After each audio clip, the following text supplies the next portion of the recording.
You have found yourself at episode 93 of Enemy of the State's Dank Pod-Stash. Today, I'm talking to Pete Quinones of Free Man Beyond the Wall. It's a great show. Definitely go check it out. It was a great conversation. And before we jump into that, I got to say thank you to my Dank Pod-Stash super supporters, Maxwell, Dave, and Dennis. They are at that $20 and up level on the Dank Pod-Stash Patreon page. And thanks to all the rest of my patrons, too. Wouldn't be able to do this without you. You guys make the show happen. Also, other people who make the show happen, fucking ProjectSpartaCoaching.com. The Dank Pod-Stash is officially sponsored by Project Sparta. It's time to get ready and in fighting shape. Greg Papanicholas is going to get you there with personalized meal plans, training, group support, and tons of amazing fitness and motivational resources and knowledge, including the Project Sparta Facebook group. You can go to ProjectSpartaCoaching.com and learn more about Greg's work and get started on your path to health. Don't be that person that only sits around and talks about change, whether it's your health, nothing, anything. Get out there, get up, start learning, drilling, training. One of the most important parts of prepping, no matter what for, is your physical health. Get to ProjectSpartaCoaching.com now and get after it. Shout out to Voluntary Apothecary as well. Voluntary Apothecary is here to fulfill all of your beard care needs. They carry beard oil, mustache wax, beard butter, and more. I only use their beard care products, and I love them. You can check out their amazing products at voluntарyapothecary.com. And you listeners of the show, guess what? You get to take 10% off your order at voluntарyapothecary.com with code DANK at checkout. Get you some good beard stuff. The Dank Pod-Stash is also teaming up with Road to Anarchy for a monthly newsletter and more. Road to Anarchy is an online magazine connecting groups of voluntary individuals who are looking to increase their freedom from the state. Becoming more self-reliant and developing a better focus on becoming a productive individual is the only mission. The only division is against the state. No matter your flavor of anarchy, finding your road to anarchy is the first step to progress. The time is now to put our individual differences aside, join up, and create change. You can go to roadtoanarchy.com to sign up for the monthly zine or to patreon.com/thedankpodstash and get signed up with any tier of support. Check out the Road to Anarchy Facebook page and groups to connect with other individuals on the road to anarchy. Where is your road taking you? Well, right now, your road's taking you to episode 93. So jump in, enjoy. Enemy of the state. An enemy of the state. Enemy of the state. Dank Pod-Stash. You're listening to Enemy of the State's Dank Pod-Stash. Check out thedankpodstash.com to find every episode of the Dank Pod-Stash, links to support the show via our BitBacker and Patreon, Dank Pod-Stash merchandise, and much more. If you'd like to advertise on the Dank Pod-Stash, email us at dankpodstash@gmail.com.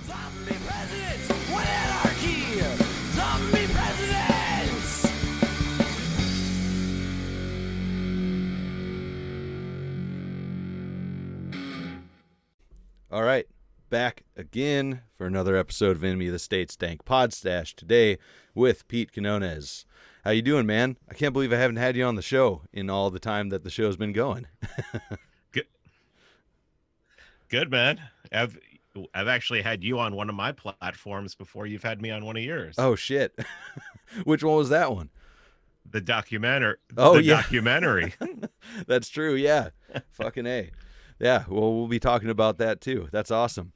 Yeah, I was like, what fucking podcast did I go on that Pete's a part of? I was like, I think I would have remembered that. Fucking awesome. No, it's, I don't know, it's fucking wild. I've been kind of out of the loop and just fucking off from social media and all the things that all the different creators are doing and stuff for, I don't know, probably a good month now. I've just got so sick of it. And so I opened up my phone the other day and I was like, wow, they're snatching people off the streets in Portland. Maybe we'll talk about that. But I still hop on Facebook every once in a while. But what have you been up to during all this nonsense? Well, the last 4 days, actually, I was at the Mises Institute in Auburn, Alabama. So I just got back yesterday. Nice. What are you doing down there? I know you've been there doing stuff before. You know, Per Belin was going to be there, and it's the first time he was going to be there in a couple of years. So I wanted to hang out with him. We did a showing of the documentary on Friday evening, so that was cool, and that got a really good response from everyone who saw it, from the students and everything. And just basically taking some lectures and hang out with friends, people who become my friends. So. Awesome. Hey, that's cool that And they. you know what's pretty wild? What's that? Pretty wild? Shoot. They let's see, Tom Woods was doing a lecture and he mentioned Konkin and agorism, and in Jeff Deist's closing remarks, he mentioned Konkin and he mentioned agorism as a solution to the mob. Awesome. That's awesome. Yeah. Yeah. I think one of the first podcasts I listened to on agorism was a Tom Woods podcast, and I'll probably get some shit from some of my listeners because I know there's some people who don't like Tom Woods and that whole crew in my listener base, but I don't. It is what it is. Whatever. Listen to who you're going to listen to. Don't. I'm not fucking getting into that drama, or if there even is a reason for there to be drama. But he had a really great episode on agorism from a long time ago, and I was like, fuck yeah, I can get down with this.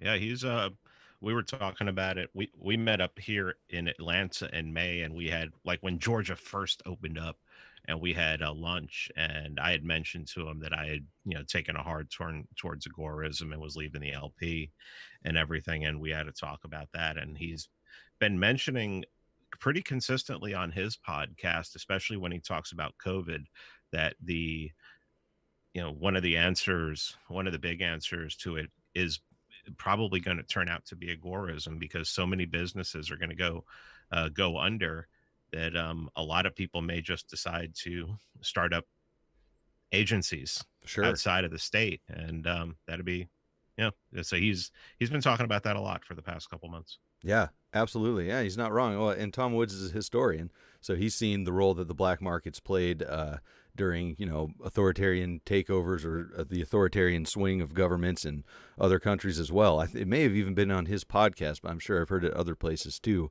because it's interesting, the role of the black market in Soviet Russia, fake papers and all kinds of stuff, and even the military people who were supposed to be the authoritarian, the watchdogs there were selling fake papers and stuff like that. They were getting their cut out of the black market, and it was undermining everything. It was great. Well, you got to remember, it's really only the guys on the top in a situation like that who have everything they need. Even the foot soldiers are gonna be short surplus, and they're gonna need stuff. So they, it happens in North Korea right now. Those people going over the northern border into China to bring stuff back in, the border guards take their piece, because hey, they're not the low level border guard isn't doing much better than the person living in a hut. Oh yeah, absolutely. Yeah, well, even the soldiers, everybody in North Korea is mostly starving anyways, it seems like, and you can see it in a lot of the pictures, unless they're the top brass and whatnot. And even some of them don't look like they're too well off, at least compared to what's his name, Kim Jong, he Doughboy, and even his sister. His sister is not looking so hot either, despite the memes, which were hilarious. Nice. No, it's wild. And it's just history repeating itself over and over in this case, and in so many cases, especially with politics.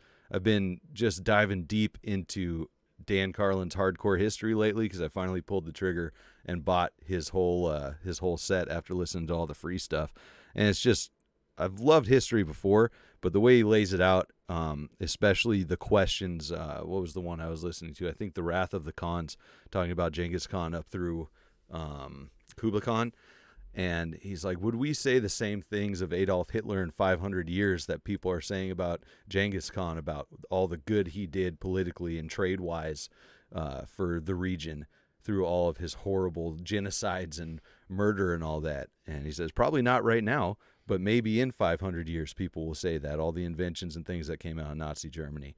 And we just look at, I don't know. I don't see a whole lot of breakthroughs being made right now during this COVID nonsense, but who knows what's going to come out later. But we're following those same channels, those same paths, and not really breaking the mold very much, it seems. I don't know if humans are capable of breaking the mold when it comes to repeating history. Well, my friend Vin Armani, he talks about this as we had the Dark Ages, 600-700 years ago. He's calling this the dim age.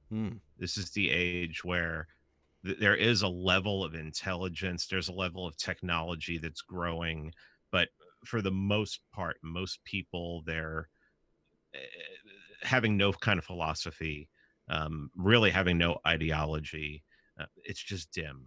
Everybody seems to be a dim bulb, and really, it's kind of hard to argue with that. And the trying to have a conversation with just a normie on the street about the kind of things that we talk about. I mean, it's just you might as well be speaking another language, because they're just, that's not where they are. They're completely within that framework of the state, and trusting in the government. And I mean, it's been a while since I was there, but I do remember being that person too. So it's kind of hard for me to not think about the fact that it almost seems like people who are advocating for liberty and people who are talking about wanting to be free are really just like a really small remnant at this point. Right. Yeah, and I think I'm get a biased sample, I guess, out where I'm at, because I'm out, like I said before we started recording, pretty far out in the country, and the closest area is a little small community, and everyone seems, I always use the word libertarian to describe them, because they pretty much just want to be left alone. They're not into big government by any means. Just the usual on the good side of normies, like, yeah, I could pay taxes because it pays for this and that, things that I want. But other than that, leave me alone. We don't need, especially because I'm in Washington State, they hate that Seattle is running this east side of the state versus the west side of the state by itself. But I think it's been a lot easier talking to some of those people during my anarchist office hours at the bar. Every once in a while, I'll have a beer and run into somebody I know, and they'll bring a friend or whatever, and we'll always end up on that subject. But anywhere else, no, it's I get exactly what you're saying. And that kind of makes me want to ask too about leaving the Libertarian Party, because that's something that everybody says with the LP. It's a good platform, right? And I'd seen someone when you were talking about leaving the LP on your Facebook page, someone said, "So what do you think what have you accomplished that's done more than the LP, or how have you reached more people?" Something like that. And it's like, well, you have a fucking podcast that reaches a lot of people, for one, and it's not a dumpster fire like the LP is right now too. But yeah, I want to know what you were thinking when you decided to get away from all that. It really wasn't like I woke up one morning and said, what am I doing getting actively involved in politics? It was more examining when when the government started doing what they were doing to implement the COVID things. I just looked at it, and to me, I saw it as tyranny that wasn't going to go away. I immediately said in the middle of March, I said in July, people still be wearing masks, and more people are wearing masks in July than they were back then. And I knew that if they were still wearing masks in July, that there were still going to be businesses. There were going to be businesses that were going to, shutter. I mean, I was walking through the mall today, and I saw like 3 more businesses that shuttered at the mall. And, there's so many stores that still aren't open and everything. And there's no political solution to this. Politics is what did this. Right. So what am I going? I'm going to try to work. I mean, I have this podcast. I put out 3 episodes a week. I've just started another podcast, which I've, with 6 other agorists, agorists, that were trying to really put solutions out there. And I'm going to take time to do something that is not going to move the needle at all. And as a matter of fact, as in the last couple weeks has proven itself to be even a worse dumpster fire than it was before. Mm-hmm. I mean, I'm glad I left. There's still good people in there, and my hope for them is that they find their way out, that they just give up on this dream that somehow there's going to be another Ron Paul revolution, when there's no way a libertarian would even, a principled libertarian would be allowed close to the stage, to debate with that, to debate and push it, move the needle. They're not going to move the needle. Maybe locally, maybe they can do some things locally. There, like I said, there are people in there that I really like, and I wish them the best, but I also wish that they would just leave. They would stop, and they would put all the effort that they're putting into growing in a counter economy that can take down their local economy and start to take down the bigger economy. Because I mean, really, that's the only, you can point to states in the past that the counter economy there has helped to delegitimize the state, and then eventually the state breaks up. And that, the problem is, it wasn't really the goal. They didn't know they were agorists. They didn't know there was this political strategy that Sam started. They just did it. They just did it to survive. And I also really think that it's going to get to the point. Tom Woods said in his speech talking about agorism, he said, Murray Rothbard talked about how he didn't think agorism could be a big factor, because he didn't see how a big firm, manufacturing firm, could operate outside the state. And he said it wasn't until he's seen what's happening with COVID-19 and the way firms are being destroyed, that he said, wait a minute, no, this could work. And I mean, the state seems to be losing its power. I don't know if anybody else sees it. I see it. The state seems to be getting weaker and weaker. So, I mean, I think this is our time. I think this is the time to push forward. Fuck politics. I mean, come on. The LP, really, what are you going to accomplish with that? The whole education argument. I mean, how's that working out? How'd that work out with Gary Johnson? Gary Johnson got 5 million votes and the LP shrunk. Right. It's like, I mean, they were all protest votes because they didn't want to, they didn't want to vote for either the complete lunatic from New York or America's mother-in-law. Yeah. So, they voted for this guy. They didn't join the LP. And I mean, it's not going to move the needle. I mean, especially when you have COVID-19, this tyranny, I mean, this growing tyranny. And I started calling it tyranny in March because I saw it coming. And we were talking, I was having Ben Armani on the show, and we were talking about this. He saw it even clearer than I did. He helped open my eyes more about it. And now you have people like Tom Woods and Jeff Dyson. You have people in the Mises Institute, which was basically started by Murray Rothbard, who was very critical of Sam. Now they're saying agorism, we have to look at agorism seriously. Right. I mean, what better signal, what better market signal is there that it's something that you should be looking at? Yeah, no, absolutely.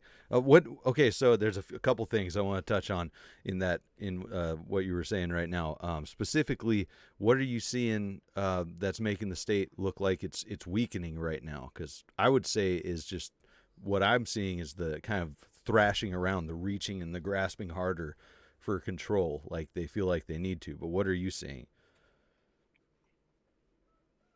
Well, that's exactly it. I mean, think about what you're saying. Thrashing around. That's what weak animals do. That's what animals who are, who have been injured do. And when you look at the fact that you really have to wonder in Minneapolis, when the police cleared out of that police station, whether they did it because, we're going to do it was a political thing, like it was in Seattle, which I've pretty much come to the conclusion that was a political thing. But in Minneapolis, I think they were just like, well, we're in trouble. We need to get the hell out of here. We could die here, or we're going to slaughter people, and it's not going to look good for us. So, I mean, the police look weak right now. The state looks weak right now. I mean, they're talking, oh, we're going to pass this mask, this mandatory mask thing. And people are like, no, I'm not going to do that. I mean, people are doing that all over the place. Yeah. I mean, some of them are lashing out, but just the fact that they're lashing out, and you have these incidents every once in a while where it's like a wounded animal. Mm-hmm. And I mean, I just think we need to put the pressure on, and we really need to keep educating people about the way that this could go, and the better way. Yeah, absolutely. And the wounded animal thing, that's something that I've spoken with in regards to. Gotta be careful how I say this, I guess, since I've already gotten popped for it once. Was a big hootenanny or something like that? They the luau, that kind of thing. I think people don't realize you can go peaceful all the way up to the point where they start thrashing around extremely violently, and then it's not necessarily a full-on attack, but you're going to have to defend yourself because there's going to be damage done in that thrashing, and snapping jaws, whatever. So it's great to utilize agorism, and I think it's obviously the best way. It's the whole reason I started this podcast, is to get agorism out there, but you got to be ready to put down that dying animal for sure. And then as far as people, there's definitely people engaging in at least the gray market on a large scale right now, if not more so in the black market than they were before COVID. And like you said, with those other countries and other places, sure, they don't know that they're agorists, and you got to teach them that, I guess, and try to get them to realize that the problems they're facing, the reason they're having to do these things that are kind of scaring them because they're illegal, is because the government in the first place. Like out where I'm at, there's a couple businesses. The two biggest, most frequented ones are a bar and a grocery store. And they weren't hyper enforcing these mask mandates. Like the grocery store, the first day said by law masks required. And by the time I got to the next day, they took that down and it said by mandate, because someone gave them an earful. They're like, it's not a fucking law, it's a mandate. But you'd walk in and they'd say, hey, do you want a mask if you don't have a mask? And I'm like, no, thanks. Like, all right, cool. And most of the people there at the attendant would be like, yeah, I'm with you, but I got to wear it because I'm here. And since, I don't know, I guess since mid-June, or maybe it was beginning of July, whenever they started it, they've cracked down on it much harder, because there's fucking snitches out here in different places calling the cops when they go into these stores and see that people aren't wearing masks. And now it's, no mask and no service, because they're facing, I think the first threat is $10,000 fine, and then licenses revoked, and then after that is complete business closure up here in Washington. So that's, yeah, it really sucks to see that, because people were letting other people make their choices and decide, and then that all came crashing down on them when they got snitched on, or when the health inspectors came out. But it's hard to get like people working at a grocery store to learn about agorism from the small time that you're there, the small amount of time that you're in there. Sure. I think one of the easiest ways to communicate agorism is when you see somebody doing it, point out to them what they're doing. Mm-hmm. Thaddeus Russell told me that. He said the best way to move this forward is, when you see someone doing agorism, explain to them, say, what you're doing here, there's a whole theory behind this, and it's a theory of making ourselves more free and making a freer market. And just start, give them a agorism.info, and they can read New Libertarian Manifesto, Agorist Primer for free. Oh yeah. And if they want to read or something like that, just point out to them and say, look, man, this is you've probably been doing this your whole life. I know I have. We just grew up that way. Growing up in New York, in the inner city, everybody was involved in some level of agorism. Sure. Just point it out. Put some seeds there and see what grows. Mm-hmm. Absolutely. Yeah, putting seeds there reminded me of memes too. I still haven't gotten your book, Freedom Through Memedom, and you wrote another book after that, didn't you? Yeah, it was like Freedom Through Memedom was more about like attacking the state and attacking the right. I attacked a little bit of the left in it, but the second book, The Kids Are Not All Right, was more about attacking the left. And yeah, those are fine. those books are fine, and they're entertaining from what people have told me. I Don't just sound try to so excited. concentrate more on the podcast now. Don't sound Oh so no, excited. I mean, here's the thing. Here's the thing. Write a book and tell me what you think of it 3 years later. Okay, yeah, fair, fair. I do that with the beginning episodes Because of the podcast. you write. Yeah, you write, and then you grow, and you branch out, and you start thinking, you start embracing agorism more, you start reading more Sam, you start thinking, and then you look back and you're like, okay, how was my thinking 3 years ago? Right. It's like, well, if I could write this over, I'd write it this way. If I could write this over, I'd write it this way. Because, you're constantly trying to fine tune everything. Mm-hmm. And I mean, it's real basics. I mean, everything. The second book, The Kids Were All Right, I have no problem with anything I wrote in that. Freedom Through Memedom was more like trying to really explain to people, the philosophy of liberty and everything like that. And there are just things in there that I would rewrite if I was given the chance. So, sure. Because it just, it was either like way too black and white, where now I see it a little more nuanced, things like that, Absolutely. And that's something that I'm trying really hard to stay in that gray area versus that black and white, because that's one of the reasons I stepped away from social media in a big way. Because it's like, for fuck's sake, people, like you said, some nuance, just a little nuance in these discussions, especially when you're talking with people you're supposed to be on the same page with, but everyone wants to be black and white and be the fucking person who's right. It's like, how much could we accomplish if we were a little more forgiving, at least towards each other, for fuck's sake, in just the philosophy talks? Well, I mean, if you haven't been on the internet in the last couple of weeks with the whole Joe Jorgensen, basically quoting radical Marxists about, it's not okay to just be not racist. You have to be actively anti-racist, which is basically a paraphrase of a quote of Angela Davis, who was a radical Marxist, hated white people, and she's just a vile human being. Well, you really got to see that there is no nuance within the Libertarian Party, because right now half the Libertarian Party would like to see me dead, because I said I'm not supporting Black Lives Matter. It's a Marxist organization, and the leaders are Marxist. They're still involved. They're still advisors. And then, the people on the ground are, I hate to say it like this, because I don't want people to get hurt, but if you're going to burn down a police department, I'm kind of fine with that. I don't care. It's like, okay, that's it. That was stolen taxpayer money. Burn it to the ground. They're probably going to rebuild it anyway, but do that. But once you go after private property, I'm sorry, and I have someone on Twitter was telling me this morning that, and I'm pretty sure he was a black dude. He said he went to a BLM meetup, and he started talking about how, we really need to start talking about having no-knock raids eliminated. Mm-hmm. And the leadership at the meeting said that has nothing to do with race, so we're not interested. Yeah, right. What the fuck?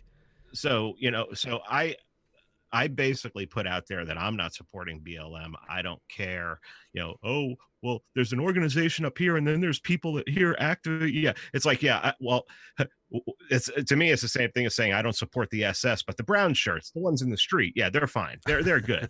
But like half the LP was like, well, if you don't support BLM, you're racist. No. I mean, that was works. The argument that they were ridiculous. Coming at me with. Yeah.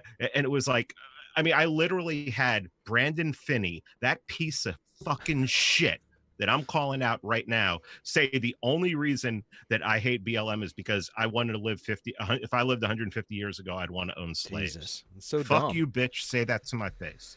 Yeah, that's fucking ridiculous. No, there's so many things. With this. Yeah, it's such a huge fallacy too. It's like there's more than one choice.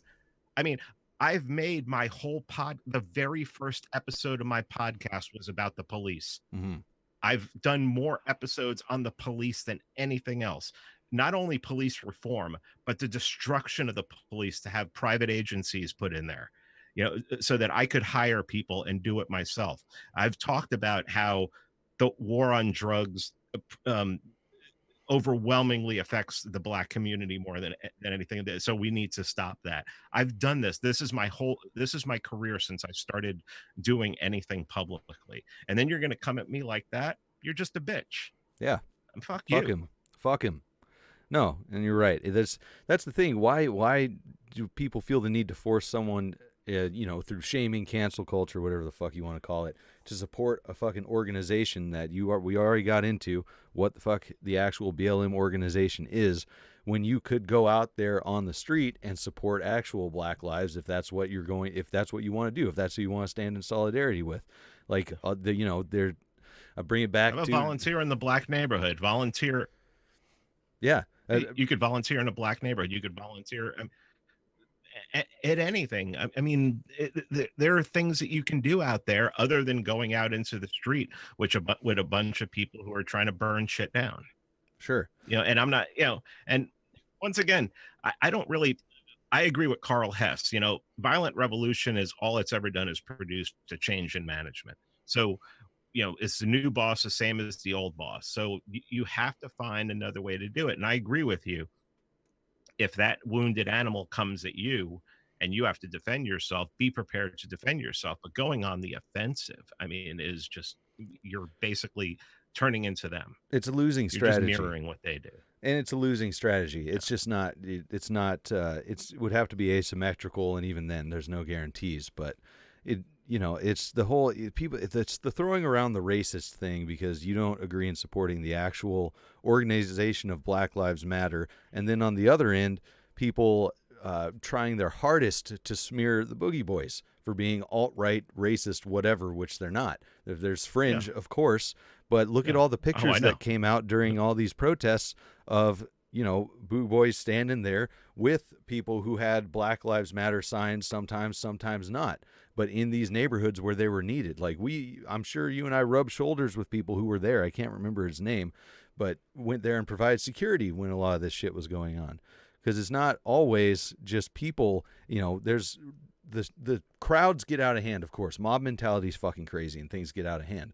But we also saw plenty of agent provocateurs from the side of the government starting this shit, and that's the perfect place for the Boogie Boys to be in solidarity with people, for people to be in solidarity with people and watch each other's backs in neighborhoods then.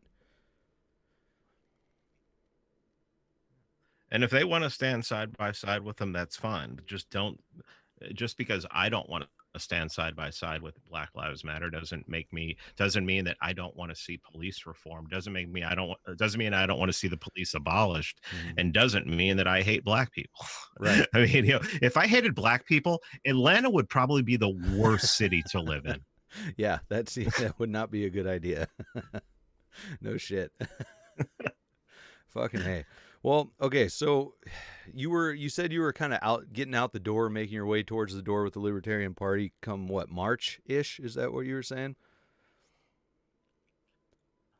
Yeah, right around the ending of March, and really getting into the first week of April, and I just did a bunch of live streams about what was going on with COVID and what I saw coming and everything, and unfortunately, I was pretty right on on my predictions, especially the fact that there was going to be a strong contingency that was going to say we need to limit our mobility, leaving our house, our liberty, until there's like a vaccine. Oh, and Jesus. that's just that a vaccine for something that is in the family of the common cold. Yeah. Well, I mean, we don't have a vaccine for the common cold, so good luck with that. Ain't gonna happen. No, I'm just asking because this, just watching from the sidelines, from the anarchist sidelines, watching the libertarians go through trying to find their presidential candidate this year was extremely entertaining, extremely. And I like Spike Cohen a lot. I've had him on the show a couple times. I think he's one of those people that's too good for the LP. I think they're leaning on him pretty heavily. But one of those ones that'd be nice to see him getting out of there. But I was just wondering if you were there in the thick of things, like with people in the Libertarian Party, when people were getting so upset about Vermin Supreme, and then with the Hornberger stuff. I don't know. I would want an inside perspective on all of that, because I know people were big time booty hurt about how well Vermin was doing. Oh, I was out. I was out Okay. by then. I went to in January. We had the Georgia LP convention, and I was at that, and I met a lot of really good people, Mm. and yeah, I met Hornberger and I really like Hornberger a lot. I met Vermin. I met Vermin before, Mm-hmm. so it's not. I've hung out with Vermin in New Hampshire before. Um, Pretty much, I met Jo Jorgensen there. She just, I mean, seemed very milk toast, Yeah. very not very. It doesn't generate a lot of excitement, and Adam Kokesh, who in the past couple of days has been on that too, where if you don't agree with him, you're a racist. Fuck Um, Kokesh in general. I'll say so if I said it yeah, once, I'll say it yeah, 100 pretty times. much. Fuck Kokesh. Hate that guy. But no, that was Yeah, the Joe Jorgensen yeah, pick seemed like it came out of the blue, and I thought it was fucking hilarious because there was so much excitement, the drama. Hornberger Supreme. What's gonna happen? And then all right, we're nominating Joe Jorgensen. It's like Joe who? Who the fuck is this? I don't know. It was hilarious. well, and it really looks like ever since that nomination happened that I mean I have it on good authority. I'm not going to call the person out, but yeah, I've been told she's not running her own social media account. She's actually been teaching a class. Mm, I don't know if it's online or in person. I assume it's online, and so I mean she's not even really involved. right. I mean, she's been given a few interviews here and there and everything from what I understand, just from what people told me. I mean, I'm really just out of that. When I decided to step out of it, I mean, I stepped out of it. I didn't when they nominated Joe Jorgensen instead of Jacob Hornberger, I wasn't upset. I actually thought it was about right on par for the Libertarian Party. It seemed like something that they would do. Um, a pragmatic, and then I really and my whole what I've been saying about the Libertarian Party and even when I was still supporting it was I was really, really, really um, concerned about the level of social justice warriors that were in there, Mm, and the social and how the former chair Nick Sarwark, I mean, would do anything to um, support them and to protect them whenever anybody spoke out against having open socialists and communists in the party. And it just it if nothing if nothing else, the past 2 weeks has just proven to me that the Libertarian Party is there's this whole thing about how the libertarians are always the smartest people in the room.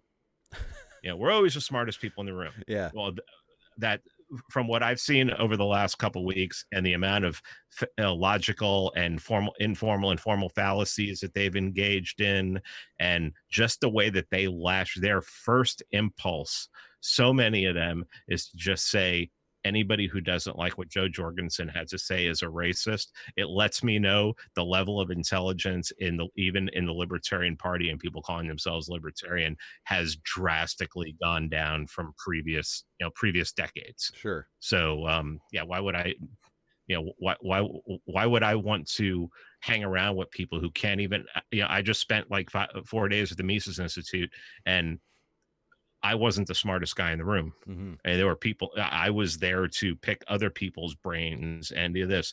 And, anyone who I look at the LP and it's like, I'm going to walk in there and I'm going to have a conversation with people whose first impulse when you say you don't support Black Lives Matter is to call you a racist. Well, I'm supposed to be able to carry on a conversation with that person about economics, about entrepreneurship. I don't think I mean, so. they're, they're imbeciles. Yeah. So why would I further have anything to do with it? And it's like I said in the beginning, I know people who are still in there and who are just intent on changing it, and I love them. I can't say that I support them because I don't support what they're doing. I want that party to burn. It's a detriment to the word libertarian.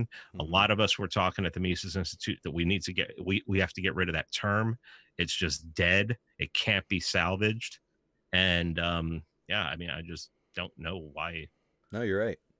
No, Yeah, I and mean, yeah, maybe they say if you're the smartest person in the room, you're probably in the wrong room, and for years thinking that you're the smartest person in the room, being proud of that fact, like you're saying the libertarians say, that's going to make you dumb. You got to challenge that, of course. And I was hoping, like, I want to see that party burn too, because I think it's just absolutely, it's a joke. It's unsalvageable, like you said. But the idea of treating it as a joke and maybe burning it down at the same time, I think, is very appealing. That's why I was hoping for the Vermin match to light it on fire. I thought that'd be a great thing to watch. It seemed like he was attracting a lot of people to the idea of politics being a joke. Like, isn't that... I'm wrong. I've been told I'm wrong, that the party was started as a joke just to get a voice out there for politics from anarchists, but I've also been told that I'm right, so I don't fucking know. But I think that'd be the way to go, because you're not going to take on the people who stuff down anyone but the handpicked, fucking Bidens or Clintons with the DNC or whatever. You're not going to take them on from how small and ineffective the Libertarian Party is, and I don't see anybody in the Libertarian Party having a chance against Trump, stacking the deck in his favor right now with everything going on anyways. I don't know. It's probably enough talk about the fucking Libertarian Party. You're out of there. We're done with it. Fuck. Cool. Yeah, you're right. Fuck's sake. But I am curious. So you said you got together with some other dudes for new Agoras podcast.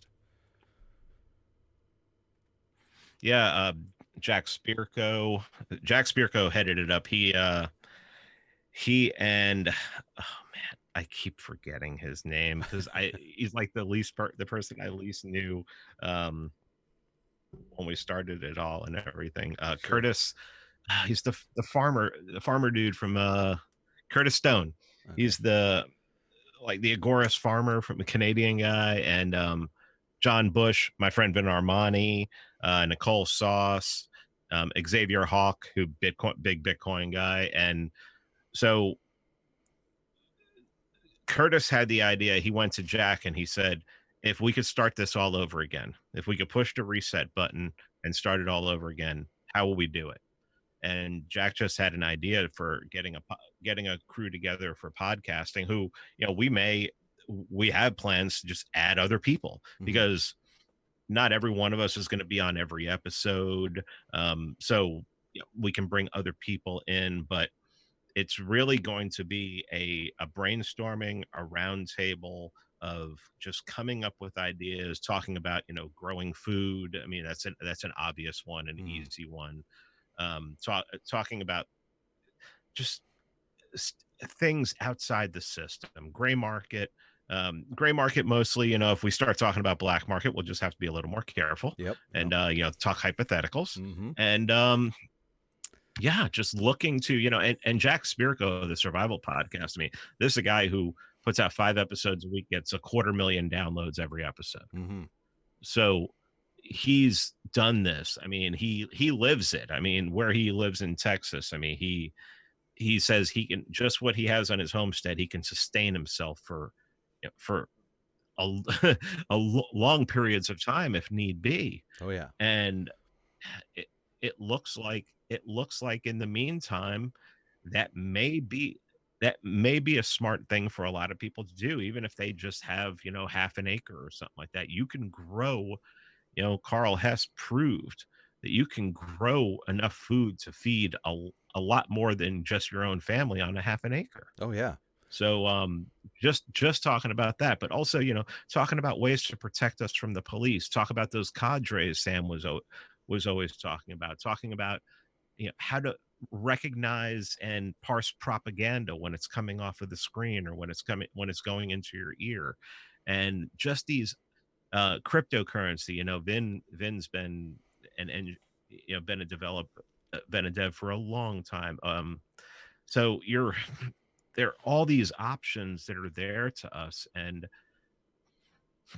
just to move it forward to everything that Agoras have been talking about for years, to move it forward, especially in these times when we see what the state is willing to do to us to stop a virus that's killed less than 1%. Right. No, and it's information that needs to be put out there. It needs to be moved forward and everything, in case there is some large scale event, you always want to have it for you. But it would be, there's obviously people who have been putting that info out there. I've talked about it on my show. I'm sure you've talked about agorism on your show, all kinds of stuff before this. And it's just too bad that it didn't get to all the people who've been made homeless by all these shutdowns by now and lost everything, or maybe are barely scraping by and haven't quite lost it yet, but could use that boost. Like, what do I do with the last bit? Well, I become as self-sufficient as possible. That'd be really good information for these people. It'd be a good demographic to try to reach. I think that people would appreciate it. But something I've always been interested in is how to infiltrate areas where the cops won't go anymore. The really dangerous places, because they're pretty much already living completely in the black and gray markets. If the cops won't go there anymore, that's the arm of the government that takes care of shit for the government when they want to be in there. So if there's places where cops won't go, I've always wondered how to get the idea of agorism to them. Not that they need it to live more, but maybe to further the idea. Well, you've had Lily Forrester on your show, right? Yeah. Yep, a couple times. Yeah. I mean, she did that. Yeah. She, when everything started going down in Ohio, she moved to Detroit, and she was living in that section of Detroit where the cops don't go into. Right. So she's a someone who actually lived it. I've never lived that, but you would. Yeah, that's tough because you're also going to be dealing with a lot of crime. Mm-hmm. A place like Detroit, any inner city where that would happen, which is probably the place where you'd most be looking at a situation like that, at least in the United States. You're gonna have to figure out a way to protect yourself. Having a gun and a couple gunshots ring out, and the cops might decide to come in there if they hear that or something like that. So sure. I don't know, there's a lot more would need to be investigated and really needs to be thought about in order to do that. Well, and and then you have people like Dale Brown who went into one of the worst neighborhood in Detroit, and was able to help clean it up and turn it into something positive. So he's always but when he tells his story, he'll tell you those early years, mm-hmm. and they were rough. And there was a lot of situations where his people could have ended up dead. Yeah, and that's, for people who don't know Dale Brown, that's Detroit Threat Management Center. He founded that, and I love that. It's fucking awesome, and it's every time. Not just Rogan, but obviously Rogan's been talking about the cops a lot lately because it's hot button issue, the hot news of the times right now. And fucking Rogan, of course, wants them trained better and more money thrown at him like he always has. But I don't understand. Like, I can't remember if Dale Brown's been on his show or people have mentioned Detroit Threat Management Center to him. But they fucking need to. Yeah, I don't think Dale's ever been on there. But the problem with having Dale on there is, I mean, Dale is not an advocate for what we are. I mean, he likes the state, right? He just wants to reform the police, and I don't want to say that, accusing somebody that smart who's accomplished what he's done of having cognitive dissonance, can be very hubristic on my part. But you have to wonder where this guy's living what we've been talking about, and he created it, and he's become wealthy off of it. That how he doesn't see it as the answer, as opposed to something to exist alongside. Right. Yeah, that is interesting, because why would he want to make policing better if he's profiting off of an alternative form of security? That's it's putting himself out of business. But despite that, I bring up Detroit Threat Management Center as often as possible as an example of what should be happening, and training in de-escalation and no civilian or security deaths, all that stuff. And it's really helpful to have that in your back pocket when you're talking to somebody who says, so are you for defunding the police, whether it's from a right or a left take on that. I've been asked that so many times in the last couple of weeks by people who offhand know that I'm an anarchist. And I'm like, no, I'm not for that. I'm for abolishing the police. Like, what are you talking about? I'm like, well, check this out. Detroit Threat Management Center. This is a perfect example of what could spring up in the absence of police. Not to mention, some of these people that I'm talking to, we've talked about community plans to keep their community safe in the event of some kind of horrible economic collapse, anything like that. It's like, we're talking about this. We could implement a neighborhood watch, armed neighborhood watch. You wouldn't need police anymore. Where we live now, there are no fucking police anyways, because we're in a small, neglected corner of the county. It's like a 45-minute response time. It's like, why are you so concerned about defunding the police when it takes 45 minutes for them to get to your house anyways? You're going to have to be the front line. So I don't think you're far off on the cognitive dissonance with him or with a lot of people. I have an article that's almost about 3,000 words long, which explains how private policing could be done from the threat. I mentioned Detroit Threat Management. I mentioned Neighborhood Watch. I mentioned the Jewish shower room communities in New York City. I mean, it could be done now. Yeah. And if you show people that you don't need this monopoly on force and violence to come into your neighborhood and shoot your dog because somebody called the cops, then I would. I hate to say it, I don't really have any neighbors that I think are complete jagoffs, but I would trust my neighbor more than a cop, because he knows he has to live next to me. Absolutely. I mean, most cops don't even live in the neighborhoods they police. So, yep. No, we're coming up to like 50 minutes here, so I wanted to hit one more topic before we go because it's something that I saw in my short times logged in here about protesters in Portland getting snapped up by, I guess, un-ID'd cops, just military uniforms with generic police things on them and unmarked vans.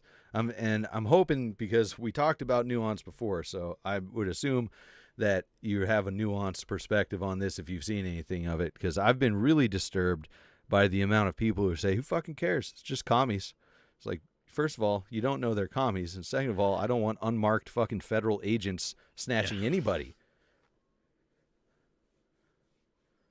Well, yeah, I mean, nobody hates commies more than I do. My grandmother on my dad's side escaped Russia, escaped Moscow in 1917. I mean, she escaped the revolution. So, I grew up with stories about, what was happening there. I also grew up with the Soviet Union. So I've talked to Yuri Maltsev at length, who, was a Soviet defector, about what was going on there. Now, yeah, these kids are commies. And if people who owned the private property that they were damaging came out and put a bullet in them, I'm not going to cry. I'm not going to cry one bit. But the state, I mean, automatically turning into a bootlicker because it's commies, that's ridiculous. I mean, the whole quote of I may not like what you say, but I'll fight to the death for your right to say it. Yeah. Apply that everywhere. Yep. Just apply that everywhere. I mean, it's like I said, I mean, if people come out of their house and there's commies destroying their property and they want to take them out or do whatever, I'm fine with that. But this is Customs and Border Patrol doing this, and they're unmarked. Their uniforms are unmarked. They're just basically grabbing people like the fingermen out of V for Vendetta and throwing them in vans. And the reason they can get away with doing this is because that fucking piece of shit Trump basically said that from any border of the United States 100 miles in, the Constitution doesn't exist. Right. Yep. So that's what he did. And that also counts in New York or on the West Coast. And Portland is 80 miles inland. It falls within that range of the Constitution doesn't exist. So he sent Customs and Border Patrol, the most unaccountable police, federal police in this country, to go and do this. And and libertarians and anarchists are going to cheer it. They could fucking do that to you. Mm-hmm. I mean, this guy, the president, the way he's talked about anarchists, I guarantee you he doesn't, if he found out that, I was an anarchist or something like that, he's going to think I'm just the same as these people Right. out in the street. He has no nuance in his thinking whatsoever. He's proven that over and over again. So, I mean, how do you lick the boot? Because, which one is more your enemy, the commie or the state? I mean, the commie comes in your face, you can kill him. Right. If they go to attack you, you can kill them. Self-defense. Try to do that to the state. Try to do that to, I mean, what happened at Waco? Mm-hmm. No, I mean, yeah. they're protecting themselves at Waco. What What happened to happened at Breonna Ruby Taylor's Ridge? boyfriend? They're protecting themselves at Ruby Ridge. Yeah. Yeah. Yep. What happened to Duncan Lemp? Yep. I mean, come on. You're gonna lick the boot because your enemy is being I mean, first and foremost, libertarians have to hate the state. Mm-hmm. And Murray Rothbard, you had that essay, do you hate the state? So in other words, would you, if there was a button that you could push it that it would end the state, how much would you shatter your finger, break it, pushing that button? Every bone in your finger pushing that button. Yeah, fucking A. And so people are just gonna be like, oh well, they're commies and they've been out in the street. And I mean, it's low IQ, high time preference. A low IQ, high time preference reaction. You're no different than the commie if you're doing that. And if you really hate those commies so much, that you want the state, you want to sick the state on them. Why don't you go out and be such a fucking pussy? Why don't you go out and you go confront them yourself? There you go. Yeah. Seriously, you're gonna sick the state on them? Come on. Yep. Come on, the state. Well, and then I feel like Allen Iverson here with practice. then these fucking people are also that quote that goes down the list of the different people that they came for, and I didn't say anything because I wasn't one of them. Starts with commies. They're throwing that back. They're saying they came for the commies, and I didn't give a shit because I'm not a commie. It's like, do you realize how stupid you sound trying to twist that quote to be anti-commie like that? It's just ridiculous. But yeah, that's exactly my thoughts on that as well. Same people who share the meme of the guy pointing when you see your anarchist friend from the private Facebook group in the FEMA camp. Yeah. I mean, these people make FEMA camp jokes like the police, like the state's gonna scoop them up and throw them in FEMA camps, and so then you don't get scared when other people start getting scooped up. Yeah, ridiculous. Unmarked, like in V for Vendetta. I mean, have a little bit of nuance. I mean, really, if you're that emotional, if you're that, I mean, it's really like no different than somebody in the LP saying, if you're not for Black Lives Matter, you're racist. I mean, it's just an emotional response. Right. And it's sad. You should be ashamed. Really, you should really be ashamed of yourself. Mm-hmm. Absolutely. Well, that, and most, these aren't, I hesitate to say it because I know some of them are, commies to the point where they would want a communist government and to put people against the wall and do that. But I would go out on a limb and say quite a bit of them are just fucking dumb young people who haven't looked into much else, and they're running around being cool with Antifa. And it's like, if you can really be okay with the state not only being a libertarian, but I'm sure every one of us was younger and way dumber at some point, and I don't think we should have been scooped up like that. I don't think anybody should be. Once again, nobody should be. But we're at the end of the hour, my man. I was hoping to save a couple minutes now that this is done to ask you one quick question for the Patreon quick video if you have time, just a little 5-minute video. But sure. Sick. Awesome. Yeah, no problem. Before we go ahead. I'm sure you have a bigger audience on all your stuff than me, but if there's anybody listening that doesn't know your projects, what do you got? The Free Man Beyond the Wall podcast, 3 episodes a week. I try to do Monday, Wednesday, and Friday. Sometimes Monday, Tuesday, and Thursday, but usually 3 episodes a week. It's been a while since I haven't been able to do that. I do have Patreon. It's patreon.com/Mance Raider. I used to go by Mance Raider until I started using my real name. I write, and you can read a lot of my writings at libertarianinstitute.org/Mance. And the Monopoly on Violence, the monopolyonviolence.com. That's we aired that for the Mises University crowd, college undergraduates, and they loved it. They were the applause really made me made me proud that Mhm. there's a really good product out there, and it should be on Amazon the next few days. Oh, awesome. So that's going to be that's something right there. Yeah, that's a big deal. That's awesome. Yeah, I was just captivated from the first couple minutes when I first watched it. It's a fucking amazing documentary, and it couldn't have come out at a better time, for sure. All good stuff. Well, dude, thank you so much for coming on. Really appreciate it. Let's jump into these Patreon after hours, and thank you everybody for listening. Remember, total freedom, no exceptions. Enemy of the State's Dank Pod-Stash is sponsored by Anarchy Lifting. Go to anarchyliftingcoaching.com to learn more.